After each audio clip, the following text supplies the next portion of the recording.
Science on Surfaces. Hello there and welcome to Science on Surfaces, Tips, Tricks and Tools. I'm Malin Edvardsson. In this podcast we want to share knowledge and inspiration related to life and science with the ambition to help facilitate work progression and simplify everyday life in the lab. So in this episode we will get some insights into what it's like to do a PhD. We'll also talk about research in food science and food engineering. We'll talk about some of the current challenges in these areas and how they are addressed. So here with me in this call, I have Dr. Holly Huellemeier, Graduate Research Assistant at the Department of Food, Agricultural and Biological Engineering at The Ohio State University. So welcome, Holly. Hello, glad to be here. Thank you. It's fantastic that you could join. So how are you this morning? I'm great. It's a rainy morning here in Columbus, Ohio. So, yes, glad to be here. So your research focus is, or was, on the mechanisms of fouling and cleaning during thermal milk processing. Is that correct? That's correct, yes. Yeah. And now you just graduated. I did, yes, a week ago or so, finished my oral defense here. So, almost completely done, yes. That's fantastic. So congratulations to that. So, I mean, how do you feel at this point? I think it still hasn't fully set in. So I think I'm still, maybe it'll take a month or so to actually come down from all of the excitement. So I still don't think I feel that it's real yet. But so our ceremony is about in a month for graduation. So maybe at that time period, it will feel real. But right now, still a little bit confused about, what I should be doing because I spent so much time working on this and now it's coming to a close. So it's kind of sad, but it's also very exciting as well. So Yeah. So it's like a long preparation for this very day, right? It's like years. yeah, years in the making, and then actually 3 hours, it's over, or it almost feels over, and so. Yeah, so I don't think it feels real yet, to be honest. Yeah. So how many years was your program? So my program was 4.5 years. And I actually started a little bit early. So I started during my undergrad. I started taking graduate coursework in the last year of my undergrad. So I kind of was a little bit more accelerated, I guess you would say, in that fashion. So yes, 4.5 years. Yep. Is that like a normal path, or was this exceptional the way you did it? I don't know if I would say it was normal because I also did my undergrad at OSU in the same department, so food, ag, and biological engineering. And we have a program that allows a combined master's bachelor degree. And so I started taking graduate coursework my last year, but then I also ended up switching from a master's to a PhD. So it was I would say it was very accelerated because I already knew my advisor in the last year of my undergrad, already had an idea about my research topic, and so I guess I felt pretty comfortable. So it was a little bit more accelerated than would be the traditional PhD route. Yeah. Okay, so I mean, it sounds like a pretty, I don't know, like pragmatic and, I don't know, what would you say, like a goal, like you were. Yeah. So did you always know that you wanted to do a PhD? Like, was that always your plan? Yeah, so I wouldn't say that I knew that I wanted to do a PhD because this all maybe really started with some internship experiences I had during my undergrad. So I worked for particularly Cargill. They are a large bulk ingredient provider, and I worked in their cocoa and chocolate division in Milwaukee, Wisconsin. And it was a more research and development internship experience. And during that time, I was exposed to what research and development is in a major food processing facility. And I thought, okay, so this is in comparison to what maybe a typical project engineer does, who is coming out of their bachelor's. who is much more in a more management role as well as coordinating maintenance and such. And so I thought, okay, I want to be able to have this ability to be more creative in my job, to invent new processes, maybe invent new products. So in that fashion, I said, okay, I might want to do research and development. And then I looked at the background of these sort of engineers and found out, okay, they don't typically just have a bachelor's. They usually at least have a master's. So that was the first start of, hey, I may need to go to grad school. And then after that, we also toured, they have a full division that's just engineering research and development, who is developing new processes. And most of those people had a PhD. So then I was like, okay, so probably need to do a little bit more school. So I started with the master's, saying maybe I'll switch to a PhD if I feel comfortable enough.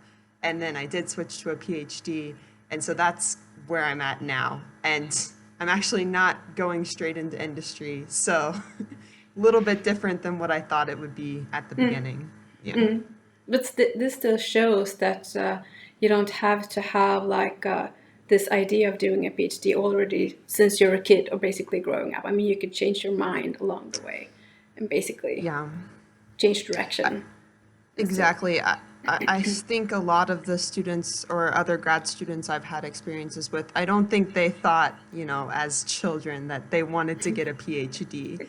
Typically, we have those ideas of those specific professions like doctor, veterinarian, lawyer, whatever they may be, but we don't think, oh, I want to be a scientist or a PhD.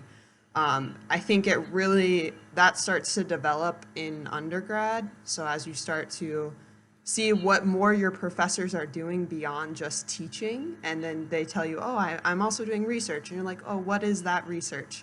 And then you get very excited about it, and then maybe work in a lab, and then, oh, this is something I want to do long term. So yeah, I think it develops a little bit later than early on as a child. Yeah.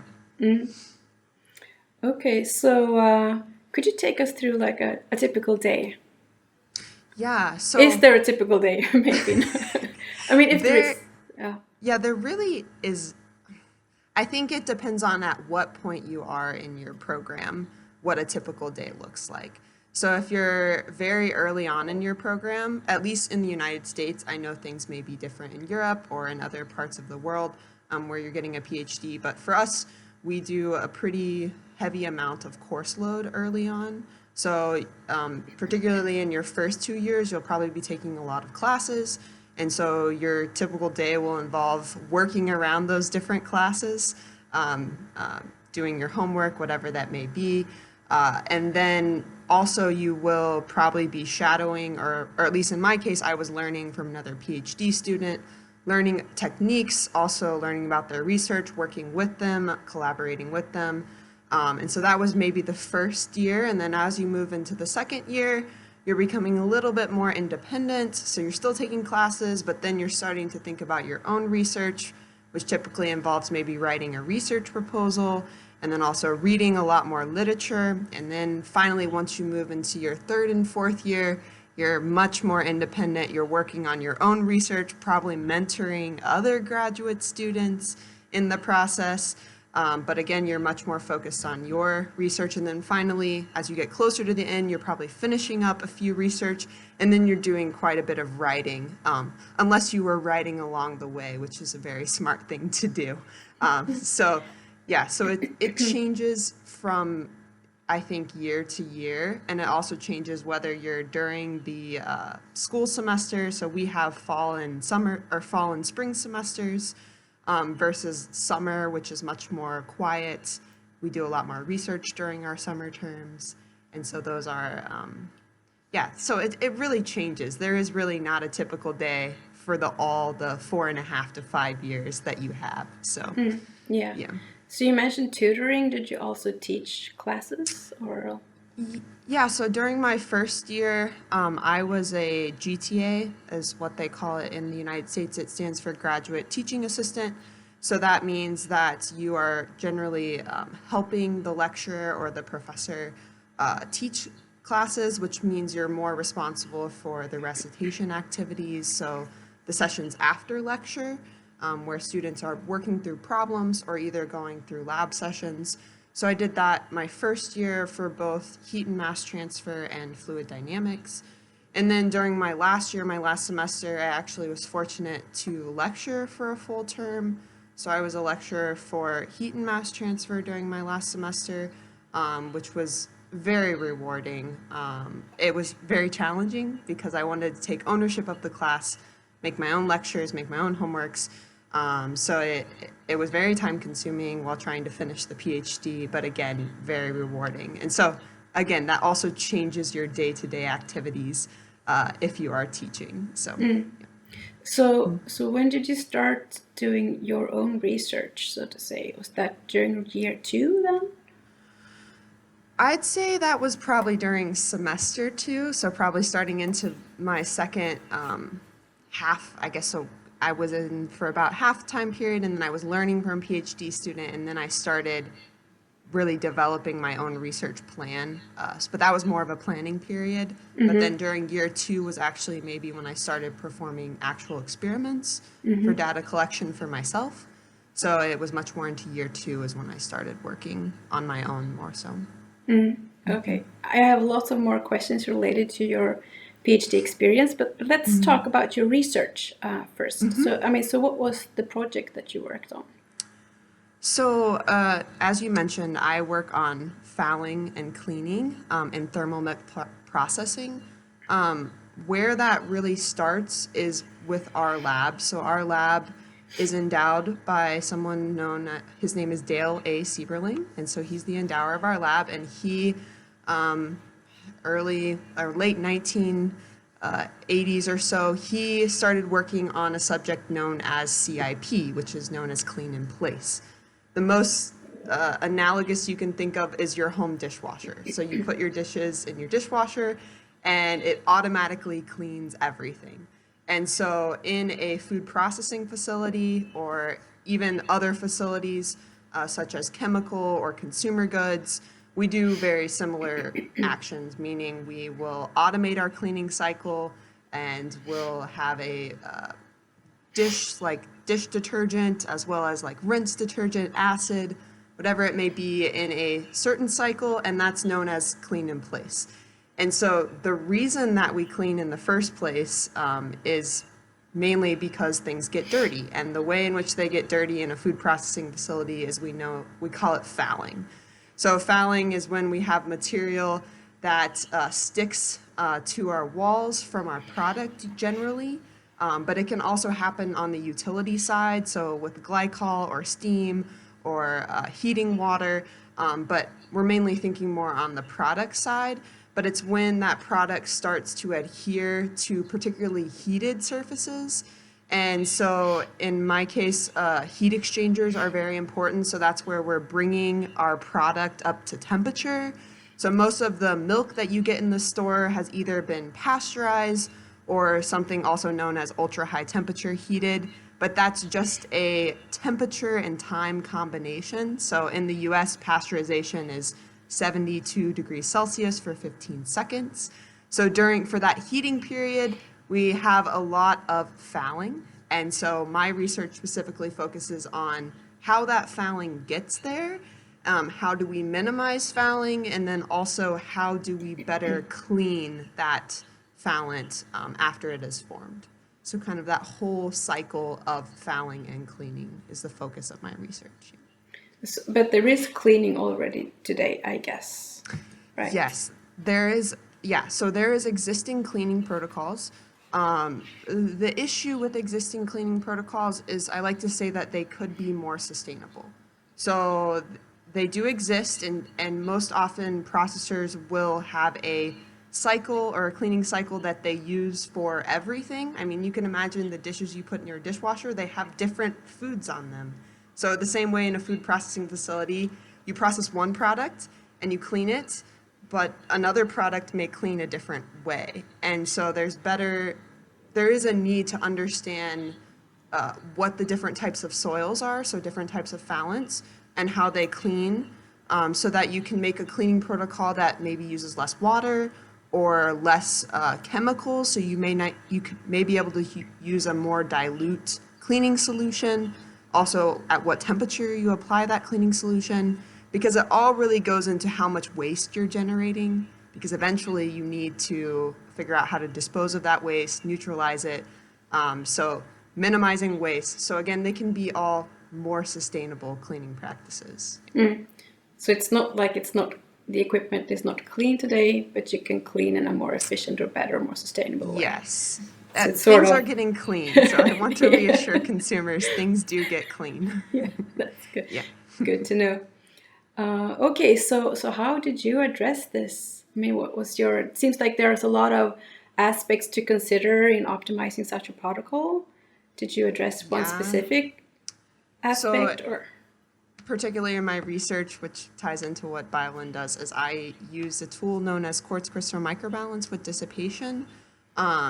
And mainly the way in which I wanted to address my problem is to look at it at a very small scale. So the first initial interactions between a product and particularly a stainless steel surface.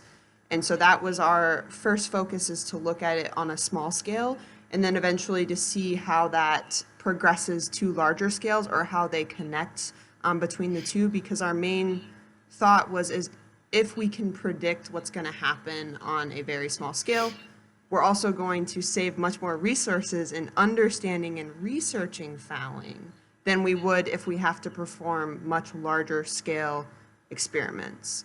And the way in which I study that is to really start with complex systems. So foods are very complex products. And so making sure that I was using a complex formulation while I was studying this fouling process.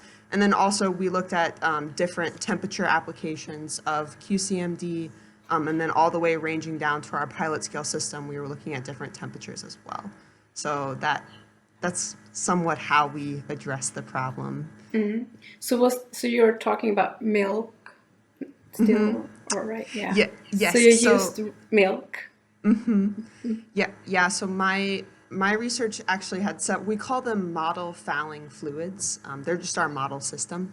But my research had several different ones. So initially, I did start with raw milk. So we have a farm very close to campus, which is our research farm, and we have a group of cows there, and we can go get milk straight from them, so raw milk. So I started with that raw milk in my first study, and then I did some fractionation with it. And when I say that, that's just creating maybe skim milk from whole milk, or removing caseins to create whey. So that sort of fractionation. So I started with very complex systems. And then as I moved later into my research, when I was doing some scale-up studies, I moved to a more controlled model system, because raw milk can be very variable depending on the time of year at which you get it, and then also, I guess, the group of cows you get it from. So it can change a lot. So we moved to something a little bit more controllable, which was a powdered milk protein concentrate in a buffer system. So that was a little bit later on, but we did have a wide range of very complex systems to more simple model systems. And then you studied the buildup of sort of milk dirt or milk deposition onto these surfaces. Yes, and so our main focus was stainless steel. That's the most common surface found in a food processing facility. So we were looking at the buildup of particularly the two main fouling compositions in milk are proteins and minerals. And they can be a mixture of those, or maybe more dominated by proteins versus mineral. And often the literature, at least for milk, so when I say milk, I'm talking about raw milk or skim milk, it is shown that there's a division in composition based on the temperature at which you're processing. So we get much more mineral deposits at extreme temperatures, so above 100 degrees Celsius, and much more protein deposits below 100 degrees Celsius. But really, my research, it worked with an industry partner who creates much more formulated products than just starting with raw milk. So they're creating products for athlete nutrition, elderly, infant formulas. So they are creating very complex systems with mixtures of different proteins, different minerals, So sometimes that division of traditional classification of fouling, like above 100 degrees Celsius and below, does not match what it is in industry. So we were kind of focused on, using this small scale tool to understand how these different complex formulations affect fouling. Yeah. And so fouling was the focus, or did you also move on to investigate some sort of removal process? Yeah, so I think on the onset of my PhD, I had really great intentions to do the full process because fouling and cleaning are very interconnected, and researchers are trying to move in that direction than just focusing on one or the other. But I did a lot of method development during my research, which ended up focusing more on the fouling process maybe than I wanted to. But I hope that it will lay the foundation for more researchers to focus on cleaning. So one of my studies did involve removal during cleaning, and in particular for milk processes, one of our main detergents is sodium hydroxide. So that's one of our the detergent that we're looking at. But that was only a portion of my research, so I did focus much more on fouling than I did cleaning. But the hope is, again, to lay the foundation for future researchers. Yeah. So what were the main conclusions from your work? Yeah, so initially we did see very drastic separations in fouling behavior as a function of composition of the product that's flowing through our system. So whether that be just proteins in isolation, and that goes into our whey proteins. So milk has both whey and casein proteins. And so we saw much more fouling with our whey system than we did when it was mixed with caseins. And this really connects into literature. And we saw that those predictions on our small scale system made sense based on what literature has said. And so it was very well supported. And then also as we moved into higher temperatures, we saw industrially relevant foulants, even at this submicron scale. So foulants that have shown similar mineral compositions to what has been seen in industry. So again, that reiterated our small scale system. And then even as we moved on to our scale up, which was kind of my final study, I saw similar compositions on a system that is producing a product at 1 gallon per minute, but that doesn't make sense in European terms. So like 2 point something or 3 liters per minute.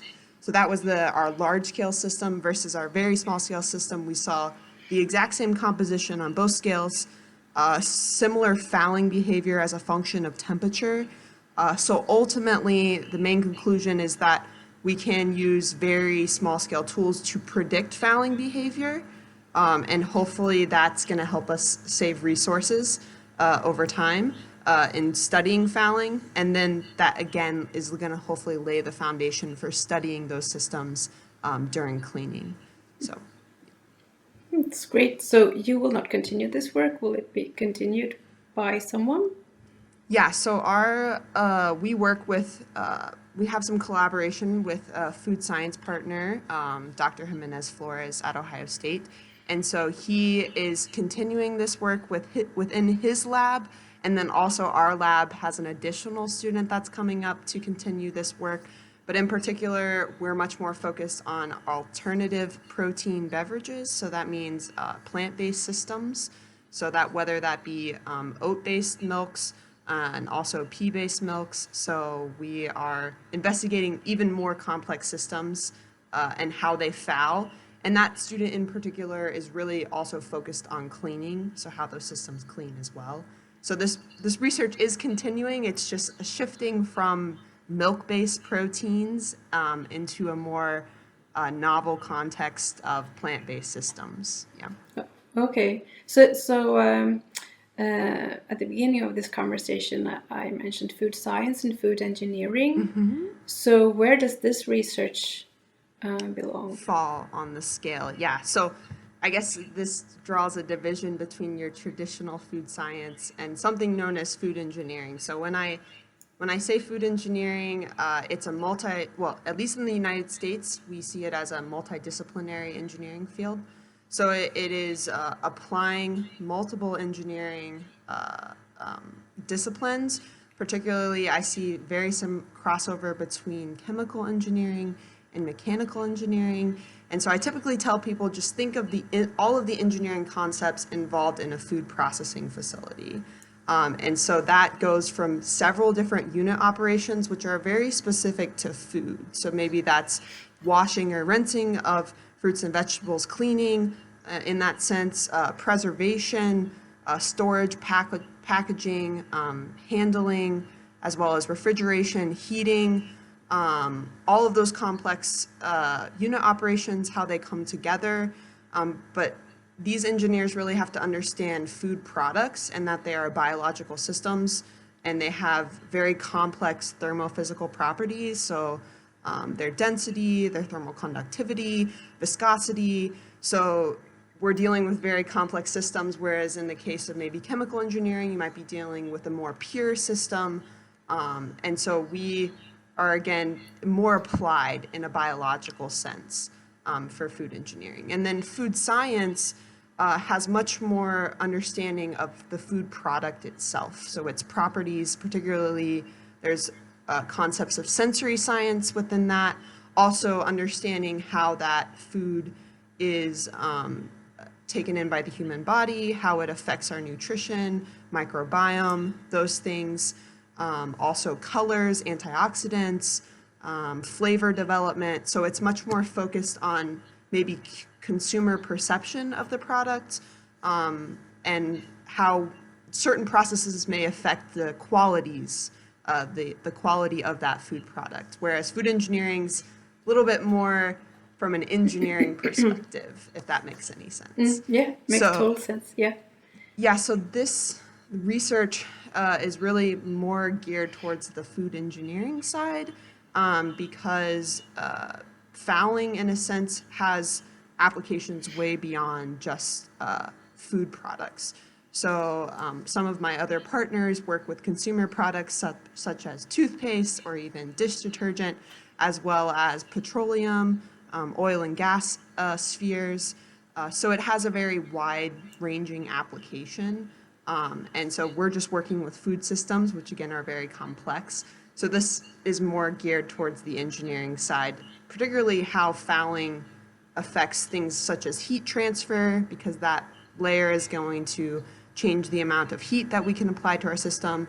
It also affects fluid flow, so how much pressure is built up in our system due to that layer building up. So that's where we get the more engineering side than maybe more so the food science side. Yeah. I mean, it sounds like that kind of model system could be useful in many different areas where you have fouling, like non-food related, I mean. Yeah. So really we're developing techniques that can hopefully be applied across multiple products, so not just food products themselves. And particularly, I guess this shifts from food science because fouling isn't known to affect the quality of the product. So there's no chance of that buildup. I mean, there is some, maybe some more evidence to say there could be reentrainment of a protein particle within a product as it's being processed, but that's not really significantly affecting the health and safety of the product or its quality when it's processed, which would be a much more food science application than would be engineering. Yeah. So it's more like production efficiency. Correct. That kind of. Yeah. Okay. Yeah. Okay. So let's go back to your experience doing this PhD, because you mentioned like, oh, when I started, I had this goal that I would, work through the entire process, both look at the fouling and then the cleaning, and then sometime along the way you must have sort of changed your mind. I mean, when did that happen, and how was it like, I won't make it, or what was the thinking around that? Yeah, so at least here for my program, we have a phase where we write a research proposal, which is our plan for our next, or at least for the final phases of our research. Maybe that be 2 years out. So I wrote that in my second year. had all these ambitious plans of, fouling and cleaning.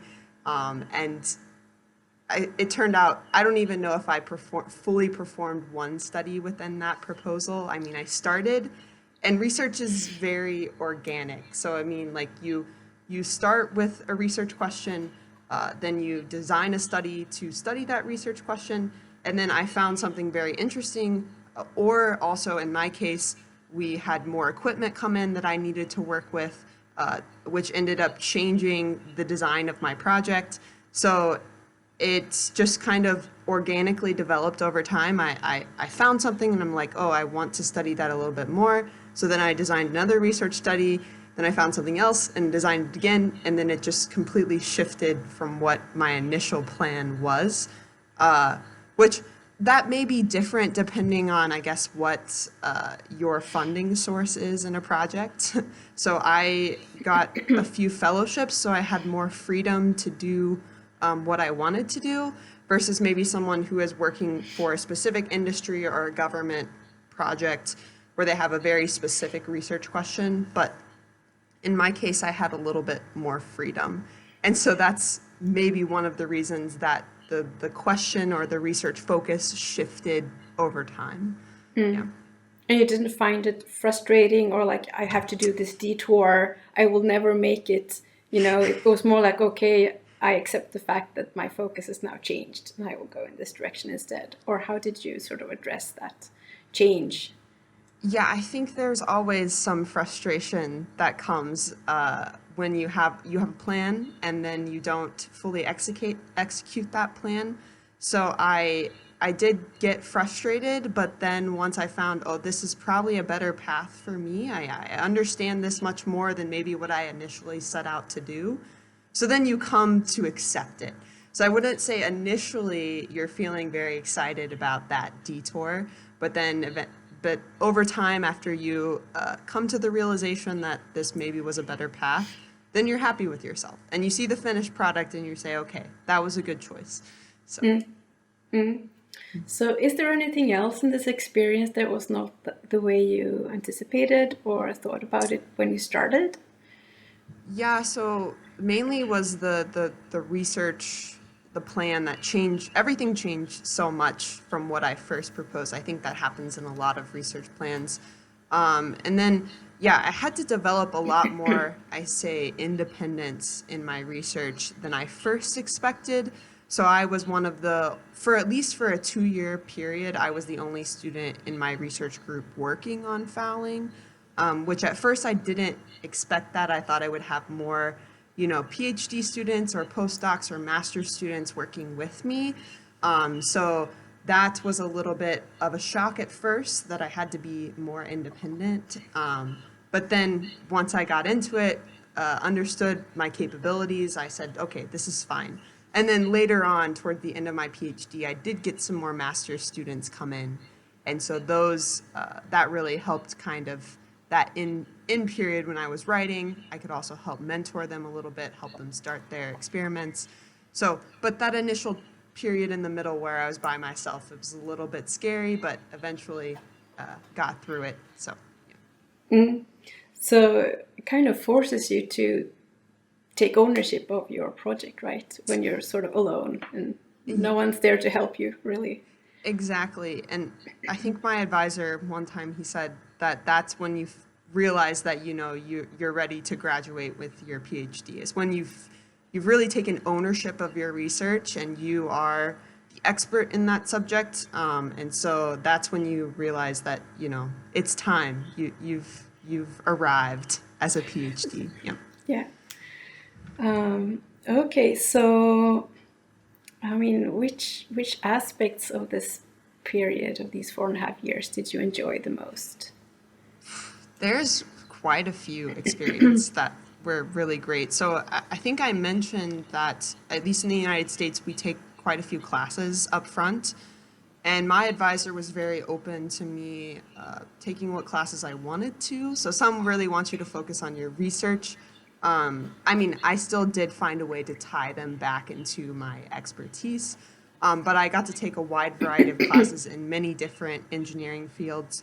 that range from process controls and industrial systems, some computational fluid dynamics and mechanical engineering, image processing and computer science, and then also some rheology and chemical engineering.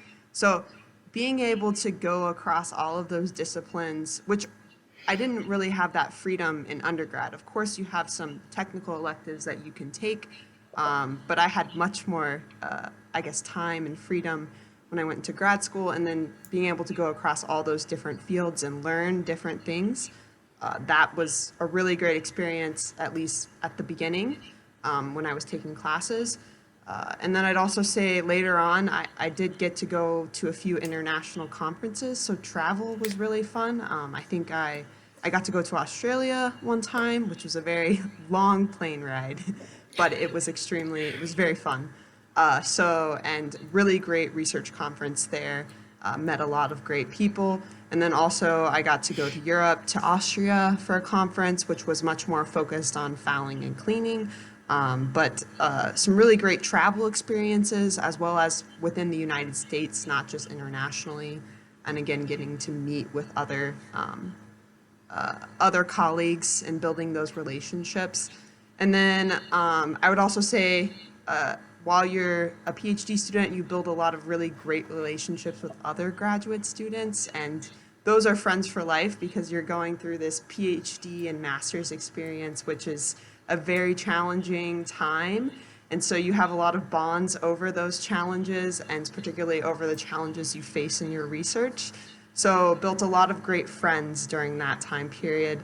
And then I also mentioned teaching. So teaching was very rewarding. At the onset, it was a little bit daunting, but then by the end, it's extremely rewarding process. And so all of those things were really great aspects of my PhD. Yeah. Any not so good aspects or more challenging aspects, maybe? Yeah, so I would say, I think every researcher goes through a phase, but writing can sometimes be a challenging aspect. I think you really have to be in the mood or in the zone to write.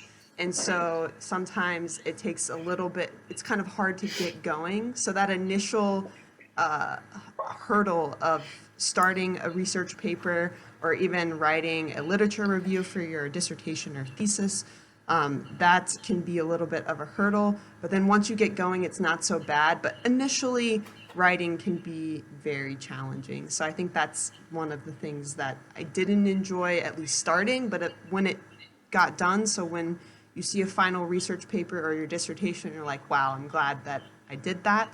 And then also when research doesn't go right and you get extremely frustrated, or there's a problem that you just can't seem to figure out on your own, that is also something that was very challenging for me. But then you have this amazing support network where you can ask people, and eventually you do figure it out, or maybe it just becomes a research question for someone else to study. But yeah, so those two things, so writing and when research doesn't go right is hard, yeah. Yeah, I'm thinking about when research doesn't go right. Did you ever feel like you wanted to just give up? Or, I'm never gonna solve this, or it's too hard? Yeah, I think you have those days, but then also you need to maybe take a step back. So sleep on it or take an extra day and maybe go to something else because you're usually working on quite a few things at once. So, go to something else for a moment, take a step back, because in the time period, you're thinking about how frustrated you are about the process. And you just need some time to take a step back from it, get a clearer mind. And then when you come back, maybe you can conquer it. But then also there are questions that are not within the scope of your dissertation, and it takes your advisor, I would say more so, to say, hey, let's put that aside. I know that you want to figure out why that's happening, but let's come back to focus and stick on this path. But then you can put that as a future work in your dissertation or what it may be. So Yeah, I guess it's I mean, I see that it can be a challenge to stay focused because there are so many, of course, open questions and sidetracks, and maybe want to understand everything and explain everything, and that's of course not possible. Yeah. So, okay, so I mean, what did you learn? I mean, like, of course, you learned so many things, but like some key takeaways, some big Yeah, learnings, or so I was, at least on a scientific perspective, I was exposed to a wide range of experimental techniques, and ability to collaborate with other scientists and learn other techniques, which I think is going to really benefit me in the future, of being able to know how to investigate a problem, because one technique is not enough to maybe fully understand a research question. And I think I was really well exposed to that, and I understand the different possibilities. So I think that's going to help me really in the future. And then more, I guess, on a personal development standpoint, I think through a PhD, you definitely learn to develop leadership skills, for sure. And then public speaking and presentation, I think coming into the PhD, I wasn't as confident with that. But when you have all of those conference presentations as well as poster presentations, you really build those skills. And then particularly if you do teaching or lecturing, you talk in front of 50, 60 students 3 times a week. And so you learn how to speak in front of people. So that was really a great skill to develop. And then I think initially coming into the PhD, I wasn't as good with this, but developed it later on, which is patience. So, I mean, you have a long period of time to work on your research. I mean, it went by much faster than I expected but when you're starting in your first year, you definitely need to have patience coming in, because research takes a lot of time, specifically also in academia, because we want to fully understand why something is happening, the fundamentals behind it, not just something that would be more contrasted to maybe research in industry. So you need to have that patience, and I think I developed that towards the end. We'll see as I continue onward if I still keep that patience. But yeah. yeah. So what would you say are the main successes or victories? I mean, are there any like, wow, I never thought I would, manage to do this or that or whatever? Yeah, so at least during my PhD, I think I mentioned this early on, I worked with a lot of equipment, and I was the first one in my lab to work with those pieces of equipment. And so particularly, we have a very large pilot scale UHT system, which is ultra high temperature, sorry, for milk processing.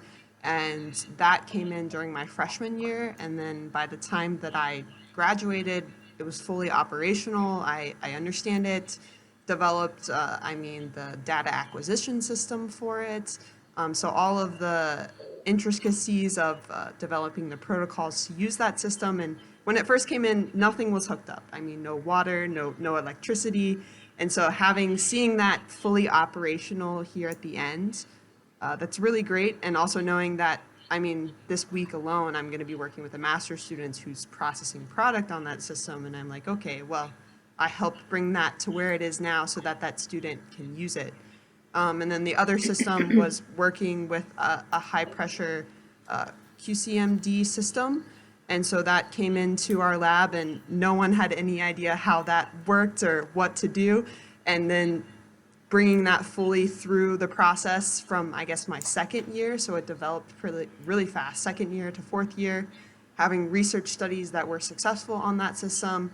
And then also, again, seeing master's students or PhD students use that system for their own research, and knowing that I was able to have that come into the lab and develop the protocols for using it. So really those two systems, I see my PhD in some equipment sides, but having those systems, establishing them for future research, was really, I felt like a great success for our department and for our lab. Yeah. So, I mean, if you would give some advice to someone else considering doing a PhD, what would that be? Yeah, so I think one of my key takeaways is that the people that are around you are probably the most important thing in your PhD experience. And so I really liked where I was after my undergrad. I loved Columbus, Ohio. I loved my friends. And so I really wanted to stay here. So that was a great support network that's outside of your job, but also inside of your job, meaning your advisor, and also your lab atmosphere is extremely important. So I would say for anyone who's considering a PhD to really think about the people that are going to be around you, and particularly that goes into your advisor and also any potential mentors you would have within your lab, whether that be a postdoc or a lab manager. So really making sure that you like those people and can work with those people, that's really important. And then I almost think of the research topic as secondary, to be honest. So I think you can learn to love about anything for research. And so because if you have a good support network, you're able to learn that topic, become an expert in it, and also probably developing skills in something that maybe initially you're not too passionate about, but then you become extremely passionate about. I think that makes you a little bit of a better researcher. So when I came into my research, I learned about cleaning, and I'm like, oh, I don't even know if I like to clean my own apartment, let alone think about that as a research topic. But then eventually I was like, oh, wow, this is really important. Like it has extreme environmental impacts. And yeah, I'm really excited about this topic and now I want to keep studying it. So I feel like you learn to love your research. But again, you need to think more so about the people who are around you. And then finally, I think there's a really big misconception about that a PhD is extremely expensive. So maybe that may be in it's not the same for everyone, but generally if you're doing research, whether that be government funded research or industry, or you get a fellowship, there's typically money to be had for your PhD and you will actually make a little bit of money. It's not a lot, but you make enough to survive. And you're not paying a ton of money as you would for maybe a professional doctorate, which would be veterinary lawyer or medicine doctor. So there is not an extreme cost to a PhD if you're doing funded research. So that's kind of a misconception. So. Any personal qualities or like characteristics that are desired or needed in order to succeed, you think? Yes. So I think you do develop a lot of qualities during your PhD, but initially coming in, you do really need that commitment to that 4 or 5 or 6 years that could be typical for a PhD. You need to know that might be how long it takes. So dedication, and then also having confidence in yourself, independence, and being responsible for your research is extremely important. And then having some organization is also important because experiments can become very elaborate. So being able to, organize your lab notebook, stay on top of things, making sure you know where everything is, that's very important. And then also some creativity and critical thinking at the same time. It's important to have those skills. But again, if you don't have those initially coming in, I think a lot of students develop those throughout their PhD. So just as long as you're committed, I think, and you have a good advisor, then you can develop them as you continue throughout your PhD. Yeah. So you will learn self-leadership basically over time. Yeah, especially as you're forced into those leadership positions. So maybe initially you're like, I don't really want to do that. That's okay for the first year. But then once you gradually get pushed into doing those things, then you will develop those skills. So what will you do next? I mean, what's your plan now? Yeah, so starting here in a couple months, I will be moving to Germany, so I'll be a little bit closer by. So I will be working as a postdoc at the Technical University of Braunschweig, which is outside of Hanover. And I will be in, the acronym is ICTV, which is the Institute for Chemical and Thermal Processing. And so mainly I am focusing still on fouling, but now from a chemical perspective. So in this case, we're doing polymers. So that is where I'll be focusing my research, and I'll be focusing on polymer fouling. But also, again, I will be using a lot of the techniques that I developed during my PhD, so quartz crystal microbalance, as well as some other techniques. So it'll be very exciting to be in a new atmosphere, to learn more, have new people surrounding me, new colleagues. And so, yes, that's my future plans. So use your current knowledge in a new setting, so to say. Yes. Sounds fantastic. Is that for 2 years or 1 year? That it will be for 2 years, yeah, with the option to maybe extend to 3, but 2 years, yeah. So maybe we could have another chat in a year or so. Yeah, see where how I'm you're at. doing. Yeah, and Yeah. if like the continued research experience is still, rewarding and inspiring for you. Okay, so yeah, thank you so much for sharing your experience doing a PhD, for sharing all these insights into food science and food engineering. It's been very educational. So good luck with your postdoc and your future endeavors. And I would be fantastic if we could chat in a year or so. Let's see. Sounds great. So to all of you out there, thank you so much for listening to this episode with me, Malin Edvardsson, and with Dr. Huellemeier, Ohio State University. And I would also like to take the opportunity to mention to those of you listening or watching that if you're interested in surface or interface science or related topics, you should check out our blog, the Surface Science blog. Thank you.